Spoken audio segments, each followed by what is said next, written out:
नमस्कार। जैसा कि आज सभी को पता है कि भारतीय सेना ने शत्रु सेना के लिए एक शब्द यूज़ किया है, भय बेनु होई न प्रीत। उन्होंने कहा, बिने न मानत जल्दी झड़, गए 3 दिन बीत, बोले राम सकोप तब, भय बेनु होई न प्रीत। इस घटना को श्री रामचंद्र मानस में तुलसीदास जी ने समुद्र को जड़ बताते हुए कहा है। जब भगवान श्री राम को समुद्र पार करके लंका पे जाना था पूरी सेना के साथ, तब ये श्लोक बोला गया था।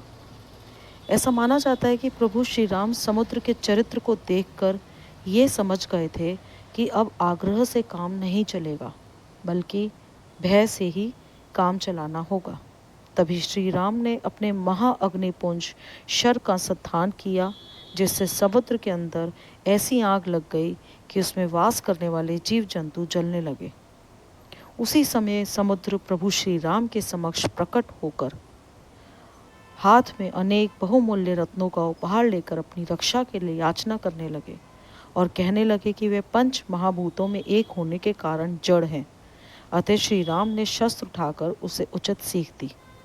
रामायण की कथा से हमें यह सीख मिलती है कि यदि आग्रह से काम न बने तो फिर भय से काम निकाला जाता है। इसी चीज़ को ही आज हमारी सेना ने पाकिस्तान को बताया है कि प्रभु श्री राम का जीवन आदर्श और कर्तव्यों पर आधारित है, इसलिए उन्हें मर्यादा पुरुषोत्तम कहा जाता है।